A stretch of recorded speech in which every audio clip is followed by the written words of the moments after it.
Look, I opened this jar of rotten baby food, and well, a butterfly came out.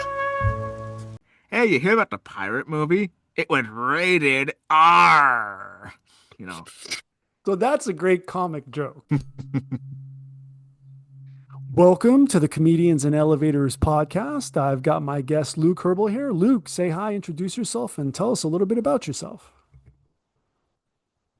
My name is Luke Herbel, and I'm a voiceover actor, and I'm also a writer. I wrote one book, um, and I love comedy, and I'm also working on a comedy called Time Flies Tomorrow, or something like the Nine Rules of Time Travel. All right, that sounds pretty cool.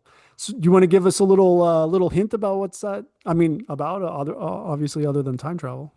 Oh, sure. I was It's something I've been working on with my book series that I wrote, The Way of the Sword, and book one is out. You can buy that on Amazon and Kindle.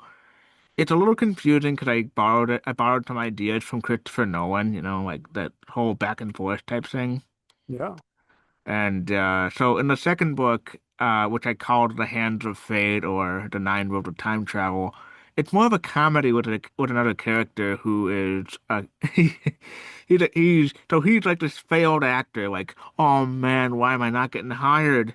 And he goes and he buys this wristwatch and he's Ah, playing around, and I feel like this Inception moment, like dun dun dun dun dun dun, kind of like Dreamish Collapsing by Hans Zimmer, and he puts ah, the watch on and he accidentally makes his building shrink down, and then he's rewinding it like back up, and it's kind of like Doctor Strange. So like, yeah. oh boy, it's like he's playing around with the watch, and he sends himself back in time to meet Mel Blanc, the man of a thousand voices. Huh. That sounds really cool. Well, wow. So, I mean, time travel movies, are always, but it's a book. Is the idea to go into a movie? Yeah, I'm working on the book series. I'm working on the book, and I'm working on like the teleplay or the something for like a TV show. Right. Yeah. I mean, that's the way to do it is, and just to throw it out there, have you used VO3 yet or any kind of AI audio video generators to Oh storyboard? yeah. I've used Alexa to narrate my first book. Okay. Well, we But the it's problem is, the problem with the first book was, so I wrote in Japanese okay. because I can speak Japanese, Okay. So and it's kind of that's pretty cool. So it's for a Japanese audience, the first book is all about Christianity and missionary work, right? and because it's called The Way of the Sword, it's all about like swordsmen, like learning how to be a sword fighter. Okay. Okay. And like the way of the sword is also a metaphor, like he who lives by the sword shall die by the sword. Yes, that's true. This is Just very cool like, stuff. This is very cool yeah, stuff. it, Well, it's a shall we great shall we book. yeah. Well, let's get into the podcast. We're running out of Yeah, time. I want to get let's right, get to the right. next step. Listen, to my regular listeners, I know you don't like when at the beginning of these conversations I ask you to subscribe. None of us like it. I don't like saying it. I don't like it being in here. But it's frustrating. You know what else is frustrating? It's also frustrating when I look in the back end of the YouTube channel and I see that 56% of you that watch frequently haven't yet subscribed. And I know this because I see it in the comment section. You say things like, I didn't know I didn't subscribe. And that's actually what fuels the show. Basically, it's like you're making a donation to the show. So that's why I ask all the time, because it enables us to build and build and build, and we're going for the long term here. Hit the subscribe button, and we'll continue to build this show for you. That's my promise. Thank you to all you guys that do subscribe. It means the world to me. Okay, so the whole point of the podcast is to compare and contrast the comic versus the comedian. So I define the comic as any person telling funny jokes versus the comedian who's a funny person telling any jokes. So Hmm. would you agree that you start as a comic and evolve into a comedian? If I heard what that was correctly, I would say first you start out as a creative storyteller. So like, yeah, you tell a great story. Like when Bill Cosby was one of my favorite comedians, he would just tell a story. It's like, my wife woke me up at 6 o'clock in the morning and said, I want you to go ahead and make your children breakfast. Like, oh, but it's 6 o'clock in the morning. Bill, you get up and you're gonna wear this bucket of ice water. So I would Uh, put Bill Cosby into the comedian category because it's very character driven.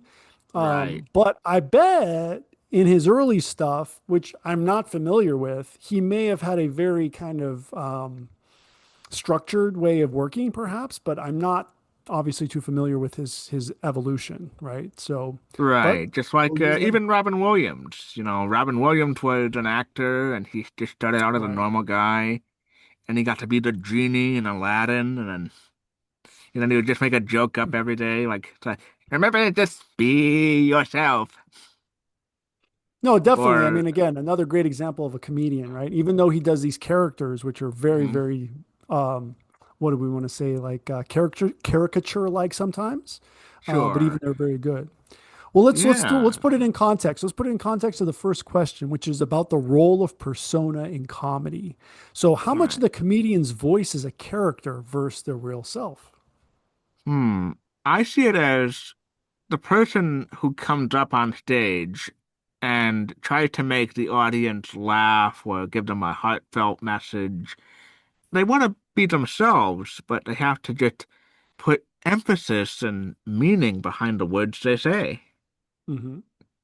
And so maybe they're being somewhat honest and serious, like, hey, do you plan to have a girlfriend? Maybe. Well, guess what? If you have a girlfriend, you're gonna lose all your money. Yeah, where you're well, hopefully you get something in return. I mean, there's definitely going to be a give and take in that situation, right? Right, Hopefully, just as like I hear as I'm hearing someone say something in the background here. So let's put it in context. So does authenticity matter, or is illusion part of the magic? hmm. I think illusion being part of the magic is you allude to something that the audience can relate to, but you can also be completely realistic in what you're saying. Just Right? like if I tell you that two men go into a bar, and one guy says, "What's going on?" It's like, why are the lights like I don't know, like one joke I heard like, "Hey, you hear about the pirate movie? It was rated R." You know? So that's a great comic joke, right? Because Yeah, anybody can tell that joke, right? That's a comic yeah, joke.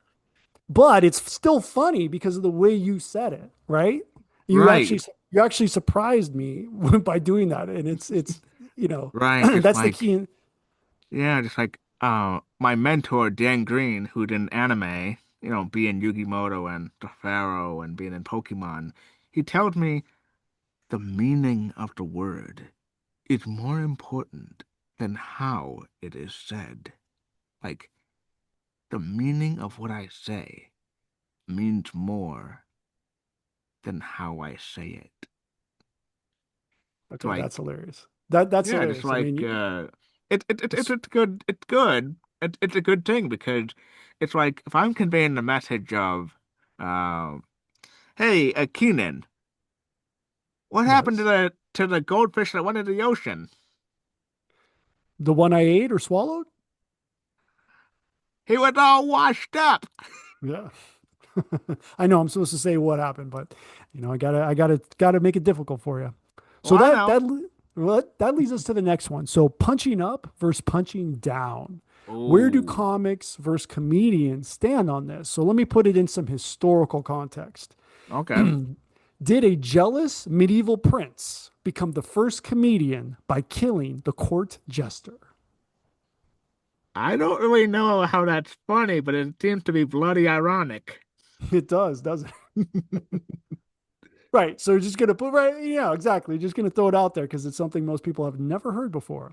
So would you say that the audience agreement with the comedian is a form of permission or alignment? What does that mean exactly?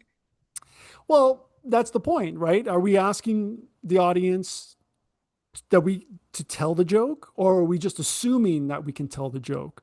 And on the flip side, are our jokes even relevant? Like I just threw this context at you, and it's not exactly aligned because you were like, what? But then you think about it and you're like, you grow into it, but definitely not aligned at all. Right, right. It's like I have a history degree as well, so I know what happened in the Renaissance era, like princes and princesses and kings and noblemen. And you're still Um, shocked by this question.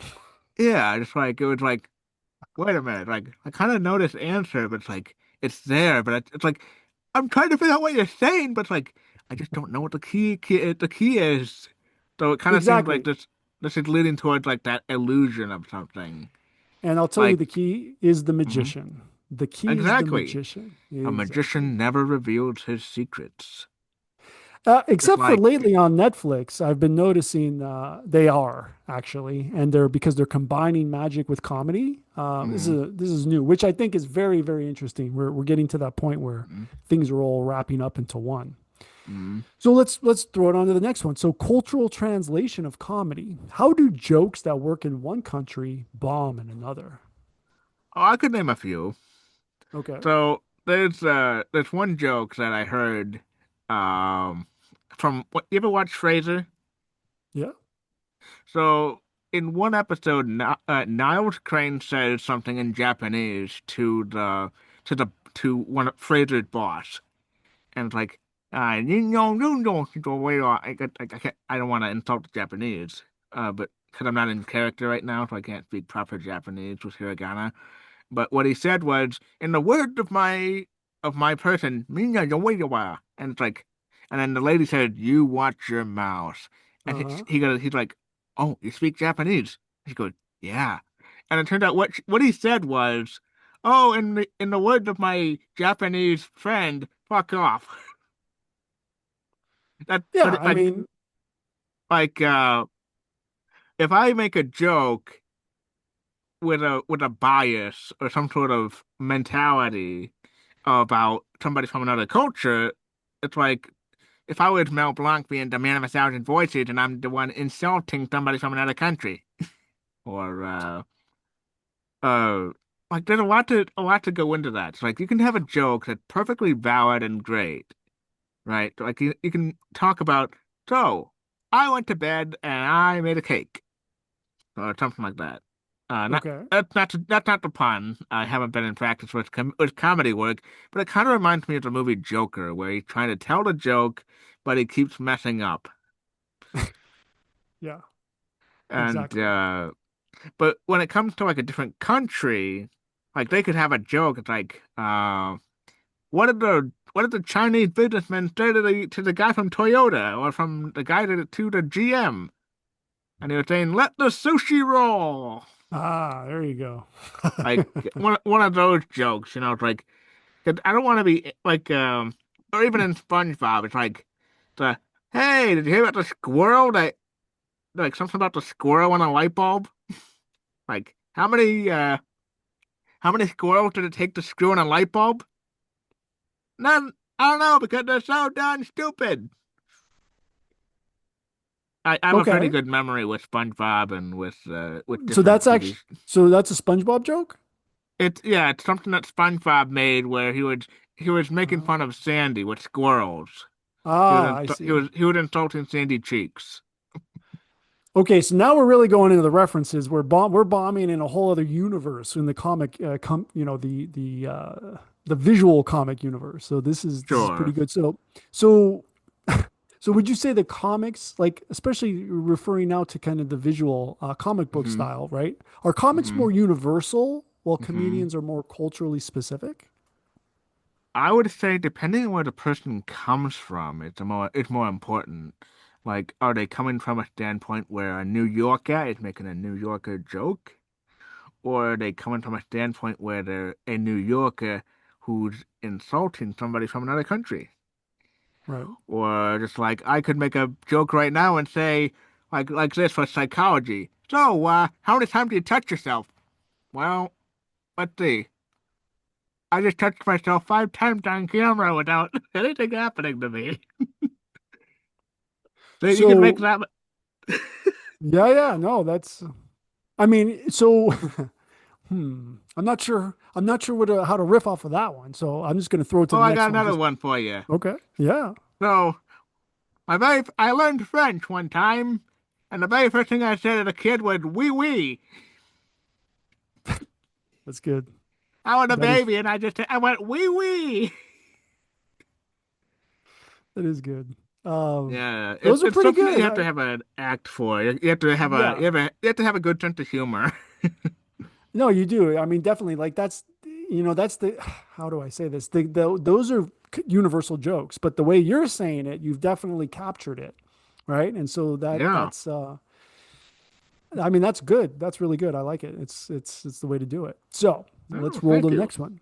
All right. Absolutely. No, those are the jokes that you want to avoid because Hmm. they're very difficult to perfect, right? Right. Not And everybody so can. Not no, everybody can capture that. no, not at all. Like those are like you look at a joke book of actually written out jokes and you're like, Hmm. oh, tell that. And you for sure are going to fail, right? Because if you don't Sure. have, something going on, in your case, the character, it would not work. So, okay, next question. So, crowd work versus crafted work. If comics riff like influencers and Hmm. comedians perform like in Hmm. reaction videos, where's Hmm. the sweet spot? Hmm. That is a very good question. I mean, it's something that we'd have to elaborate on together, you and I. We have to Yeah. explore what it is. We go there with the crowd. The crowd loves to hear this man tell a good story and tell a good everything. And the guy will always say something like, "Hey, everybody, who's ready to laugh?" Like, but there might be a guy out there who's like, "Now what's so funny? What's the deal with cancer? I have cancer." Was that the So that's audience like, member saying they have it? it was something. No, it's something out of Seinfeld. Ah, I see. Okay. Yeah, So that's a hard. Jerry Seinfeld was trying to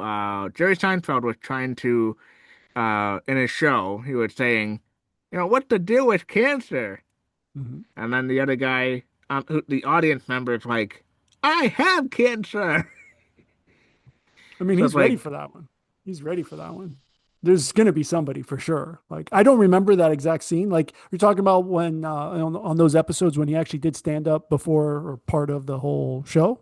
Is that yeah, he the was kind of in the episode? show Seinfeld doing stand-up comedy. Did he do it? But he only did that in the beginning. I didn't watch. I guess I don't know. Did he do Oh that the whole no, he time? did stand-up comedy for real life before the show, before No, no, I Seinfeld. know. But in the show Seinfeld, I have not watched every episode. So I for some reason I think that later seasons he didn't Hmm. do that anymore in the show. Is that correct? Hmm. Well, I haven't seen the show in a while either, but it's one of those Right. shows that I can always remember, Yeah, exactly. You remember, especially the beginning of the first seasons. You're like, oh, this is new. Okay, so what happens when a comic leans too much into crowd work, or when a comedian gets heckled? Hmm. Well, if I understand what that means, it kind of sounds like when you're speaking to somebody and you have people in the audience, like right now you would be the audience member for me and I'd be the audience member for you. It's like, what could I say to pique your interest versus what could I accidentally say that might offend you? I mean, it'd be hard. You can try, but Oh no, I don't want to offend you, but just like, so if I was being the perfect comedian, I'd say, Um, I'll give you 5 seconds and let's see how long you can stop thinking about something, and anything. then Yeah, I pause for a minute. You just thought about something dirty, didn't you? yeah. See? So who's getting heckled in this situation? You tell me. Yeah. No, it's a tough one. I mean, one on one or with the vicarious, it's. I don't even think that it's relevant, but it's something. Well, just thinking about if you were a crowd of people, there'd be so many people with different opinions and so many different, everybody had an opinion. So it's like if I say something as a comedian and the audience is reciprocating. It's like, hey, they get the joke, they understand the joke, they like the joke, and it makes them laugh and gives them something to enjoy. Mhm. But I mean, if yeah. Well, let's roll to the next one. Let's roll to the yeah, next one. So, advertising and self promotion. Who oh, advertises themselves more? The comedian or the comic, the comedian or the magician? You know that place where you're not conscious and you're not sleeping either? That's your power bill to the electric company. Right here.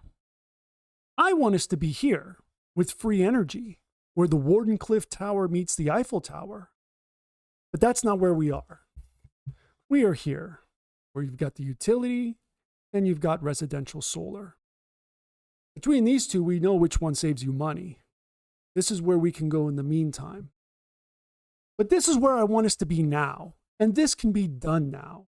So let me deputize you to represent DOSE, Department of Solar Efficiency, and let's get on the podcast and get the message out today. See you soon. Whew, that's a good one. Comedians or performers and magicians would be somewhat the same, just a different industry.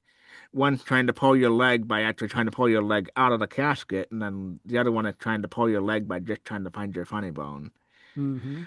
So I'd say I'm more apt to hear about somebody like he was a great musician, not a musician. He was a magician.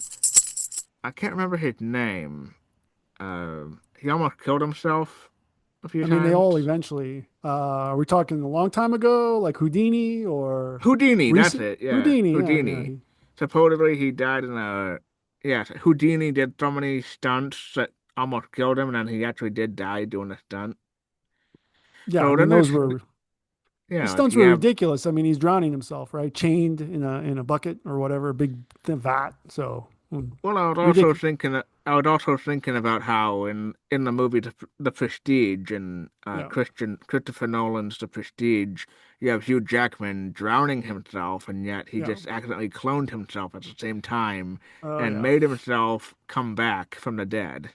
That was a very underrated, excellent movie. I mean, the yeah, that movie, the subtlety of the reality that they were portraying in that movie was quite profound, actually. So I think, Right, just like if you wanted me to do a little sound ad libs, I could be like Christian Bale for a minute. It's like the like so it's like the are you watching closely? And then like Cutter, oh, you spent a fortune. You went halfway around the world, all for nothing. And it's like or Michael Caine, are you watching closely? Every magic act begins with three parts. First, yeah. the pledge. The audience shows you something normal. Then, the turn. The audience sees something, and the magician makes it more supernatural. Then there's the prestige. Whatever you take away in the beginning, it always comes back.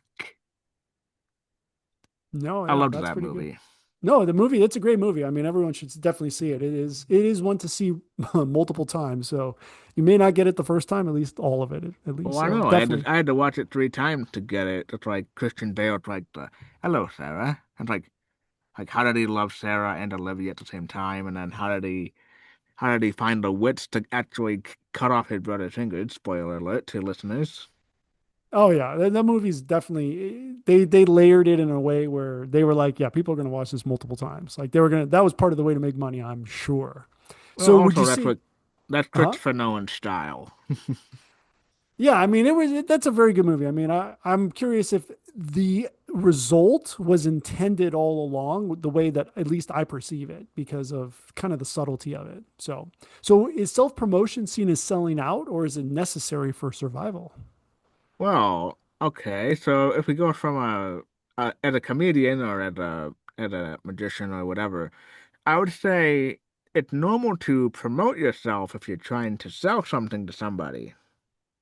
Hmm. Like me as an actor and as a voice actor, I have to advertise myself every time I do an application or a job interview, or on Backstage.com, pay-to-play sites, and I have to give them a reason to hire me. It's like, well, because I can, help you with your movie, or I can help you with your show, or I can help you with your audio drama. Hmm. And I would say, now, with comedians versus magicians, I'd say that the comedian wants to show you, a funny joke.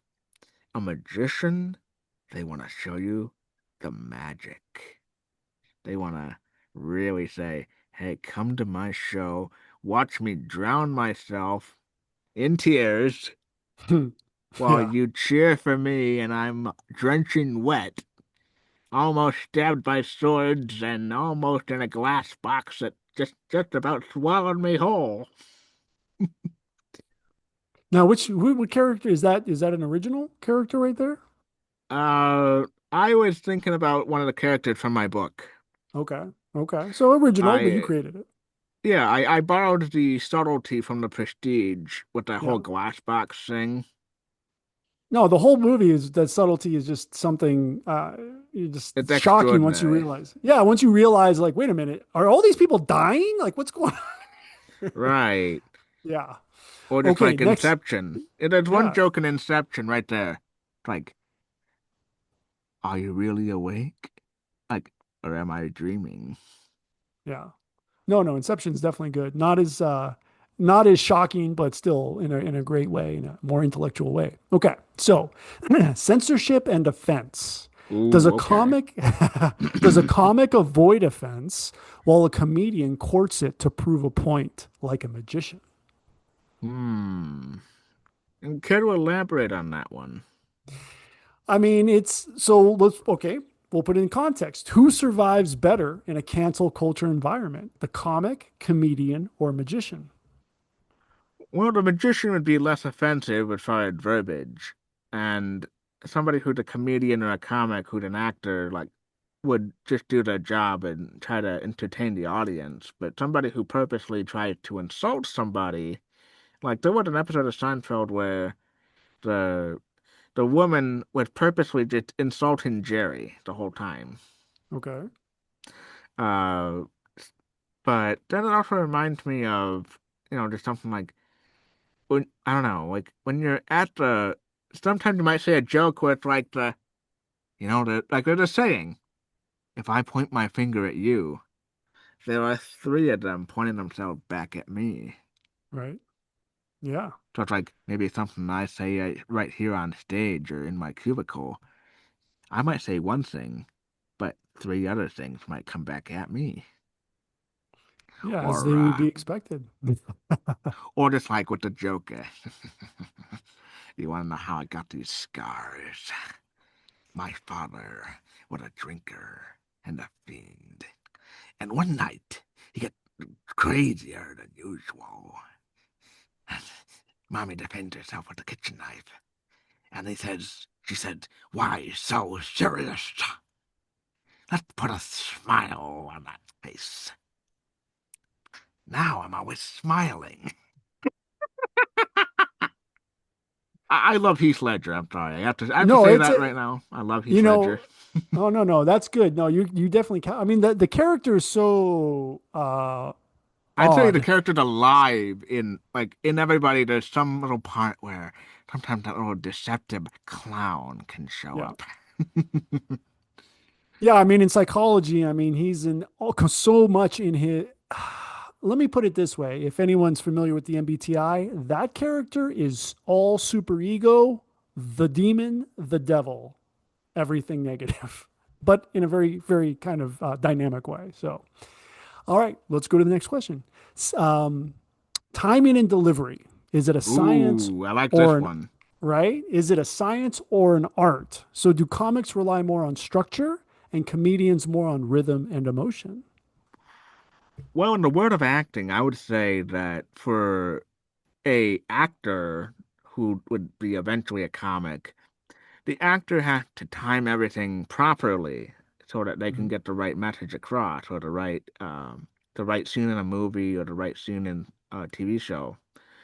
And I would say that a comedian, oh yeah, they're counting on time. They have to time everything perfectly because you got to get what they call the punchline. Mhm. You got to have the punchline. And you got to make sure that you have everything timed out properly so that somebody can catch on to what you're saying. Because if I said a joke to you that didn't make sense at all with whatever I said, like, I'm trying to think. It's one joke I heard I'm sorry, it's not you, it's me. I'm not gonna like he loves me. Like a woman would say this. He loves me, he loves me not. He loves me, he loves me not. He loves me, he loves me not. He hates me, he hates us not. He hates me, he hates me not. Oh, he hates me. Oh, it's me. I'm giving him away. See, just timing right there. Timing and emotion, like knowing when the punchline is. Yeah, I mean, Like you had to switch it up the count just to make that work, right? Otherwise, there was nothing there, right? So, right. Just nothing like give me a second. Oh yeah, nothing like new cards in the morning. You know, is that a like what reference? I was thinking about Yu-Gi-Oh for a second. You know, like when you're counting the Yu-Gi-Oh cards. So in Yu-Gi-Oh GX, you have Jin and Yuki, and he's opened up these brand new cards, and he's had all these rare cards. You know, Uh-huh. so he's holding all these new cards. He goes, "Oh yeah, nothing like new cards in the morning." I don't Um, I don't know that one, but it does That's make okay. sense. That's okay. Just like there's one with I don't know if you watch a lot of anime, but like with Pokemon, it's like, wow, my very own Pikachu, and then Pikachu just zaps them. Yeah. Yeah, And exactly. You Professor know Oak that. was like, I tried to tell you, Pikachus are very sensitive and they don't really respond well right away. They're very Yeah. shy. Yeah. That's a surprise, right? Yeah. So so laughter versus applause. Are comics chasing laughs and comedians Hmm. chasing applause breaks that validate the message? Hmm. Laughter versus applause. Yeah. Well, every performer, every magician, every actor, every person, you and I, we want whoever's listening, we want them to be interested in what we're saying. Right. And we want people to respond well. It's all communication. Hmm. Just like if I can make you laugh, like if I can say, dude, that hat looks very ridiculous on you the way it is right now, Yep. but it totally makes you look legitimately silly. Yeah. That's the goal. See? Like all you have to do is it's like that. Like, it's reciprocating. Like I'm welcoming you, you're welcoming me, or it's like the whole audience. I'm welcoming the audience, they're welcoming me. And if I can get everyone to laugh at my joke, it's like this special red ball. It's like, who was there to catch the ball? It was so perfect. Or like the comedian with like the I can do a very good impression of a hot dog. That was from Mrs. Doubtfire for those who are listening, you know. Yeah, I was one. I was like, I think I saw that one before. So yeah, that one's Yeah, it's that's like or it's like the Daniel? Yes. Are you wearing lipstick? Yeah. Are you wearing women's perfume? Yeah. They don't get to go down and talk like, yeah, the waitress over there. Oh yeah, she came to me. Hey, go get a friend of mine for me. Like, okay. And then pause, everybody. Daniel? Yes. Why are you dressed like a woman? Well, I'd like to introduce you to the host of your new show. Show? Every Queen Doubtfire, dear. I specialize in child education and specialties, and I love to help children in the morning. I hope this is a great show for everyone. that's the one. That's the one Yep, right there. That's I've actually been Daniel Hillard in a performance of Mr. Doubtfire on stage. okay. They wanted me to play Daniel Hillard in the play, but I was very uncomfortable being the Mrs. Doubtfire part, so I just figured, nah, I'll be Daniel in the beginning, but you can have somebody else with Mrs. Doubtfire. Yeah, and they're like, that's not gonna work, right? Exactly. Just like I told them, like, hey, I'll gladly be Daniel Hillard right here in the studio and sing Figaro. Figaro, Figaro, Figaro.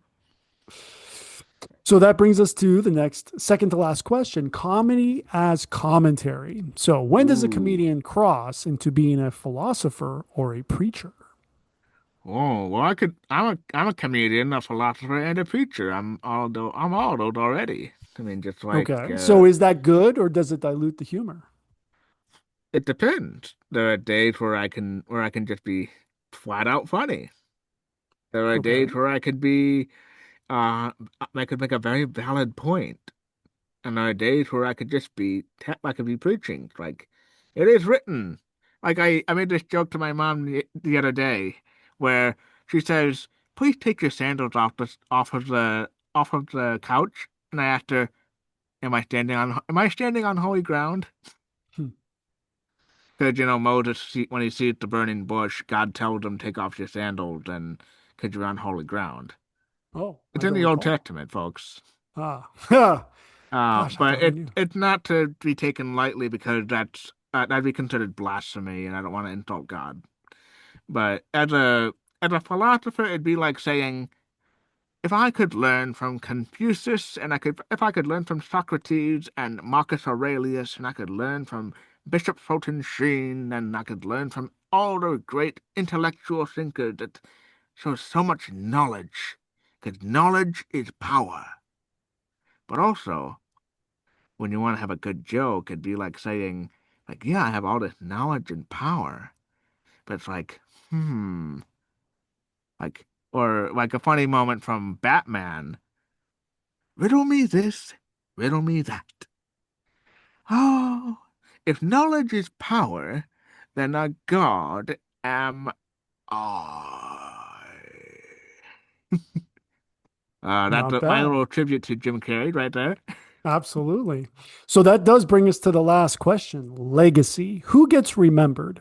Will the comics Type 5 survive time, or will the comedian's cultural point of view be more timeless? Hmm. I would say that in regard to putting on a down to earth level for those who are short attention span, I would say that you're more apt to remember the character they perform than you are to remember the actual person themselves. Like I will remember Robin Williams for his character work. I'll remember Mel Blanc for his character work. Or it's like if I know the actor personally, I will remember the person as well. But most people, like I could say on a philosophical level, it's just like his name will echo in eternity and he will be remembered as a hero. Or like in Gladiator, like, who will help me carry him? And they're carrying Maximus. And Maximus is he's going into the afterlife and everybody is showing that they're remembering him and honor him to play. Hmm. But as far as legacy and acting, back on track. Yeah. I would say that you're more apt to remember somebody who can make you laugh, somebody who can make you happy, somebody who can make you feel the emotions of something. You're more apt to remember. For me, I think I remember the characters more than the people. Like, sure, the magician could make a great trick, but if I don't know them, I only know them for their work. Or if somebody can make me cry in a movie, I'll remember that moment in the movie. If somebody can make me smile when I see them, then I know that there's a good connection. Because communication is a great thing to have, and I think it's a great thing when if if I can scare you because I'm fucking angry, and I'm trying to be the Joker, and I'm trying to show you how sinister I am. And I can make you smile just because I'm scaring you. Then I know for sure that as a performer, I'm really just trying to do my job, and I'm succeeding. Well, with that, I think that brings us to the end. So, Luke, where can everybody find you online? Oh, you can find me at www.lukeherbelvoices.com, or you can find me on Instagram at herbal.luke, and you can also find me on LinkedIn or my other social media. Awesome. Awesome. Well, Luke, thank you so much for being my guest. And for everybody, please like and subscribe, and we will see you in the next one. All right, I'll be looking forward to my video reel.